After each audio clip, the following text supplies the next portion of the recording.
Benda menyerupai token ini dapat menyalakan keran air saat dimasukkan ke dalam mesin di sumur bersama.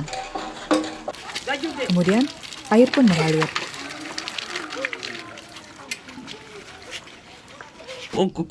Kiringa simu bwebatagisako nakali eyatayimu eyogera kati naffe oluzi eyatayimu gwetuwa era twakimanyira. Insinyur perangkat lunak Sebina Abdussalam mencetuskan ide tersebut. You carry the tag that is issued to you, you bring it to the water source, you insert it in a specific area, then if there is credit, there is an internal valve, it will open, then it will allow you to start fetching.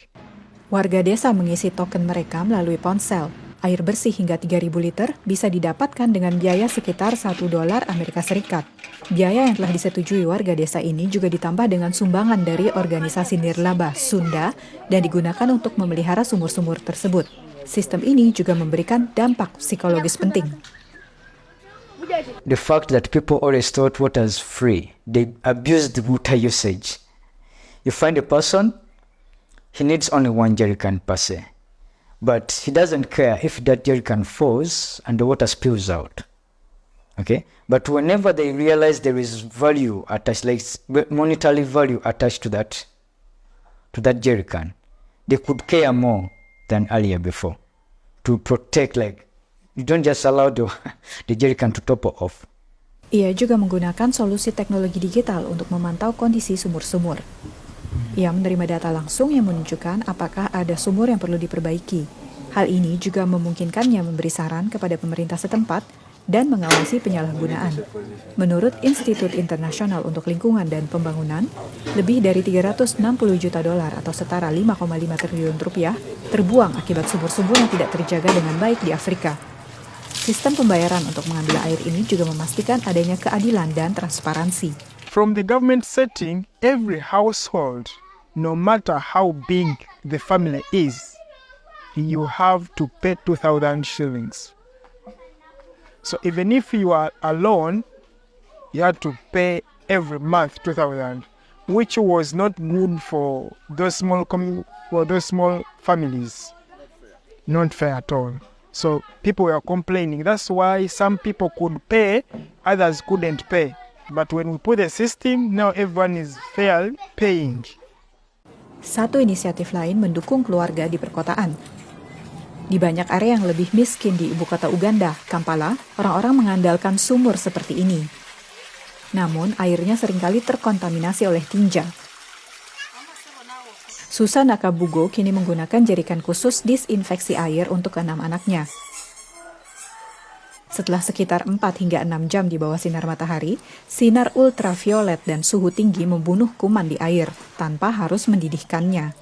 Kati nga nsanga okusomozebwa kw'amaanyi amanda nagulaga 2,000 ate nga nnina okufumba emmere nnina okugula amanda fumba amazzi g'okunywa nga kinkaluubiriramu ng'abaana bandwalako olw'ensonga y'amazzi nti tetugafumba typhoid kuddukana endwadde bwe zityo.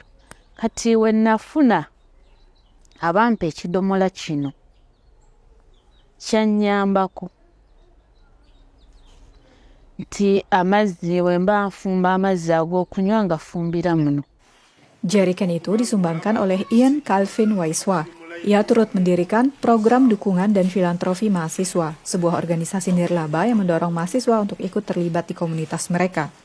Ia memperoleh 1.000 tabung dari sebuah perusahaan Swedia yang sebagiannya berupa donasi dan sebagian lain dibiayai oleh organisasinya. Menurut UN Water, Badan PBB bidang air dan sanitasi, lebih dari setengah penduduk Uganda yang berjumlah sekitar 45 juta orang tidak memiliki akses terhadap air bersih. Waiswa juga memiliki rencana untuk hari ketika matahari tidak bersinar. Jika cuaca mendung, ia mendorong orang-orang untuk merebus air menggunakan bahan bakar alternatif yang tidak mengandung kayu. Susan Nakabugo menggunakan briket dari sampah organik pada kompor yang didonasikan oleh organisasi nirlaba Waiswa.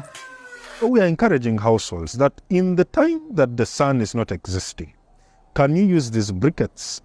And if possible, we are able to provide the fuel saving stoves for you to be able to at least cut the consumption of charcoal by a great percentage in the absence of the sun. So this is a holistic solution that we are trying to promote, that in the end still promotes, without compromising the issue of sanitizing the water, still promotes the sanitizing of water, but also protects the environment. Inisiatif di pedesaan dan perkotaan Uganda ini membawa negara tersebut semakin dekat dengan target akses air bersih untuk semua warga pada tahun 2030.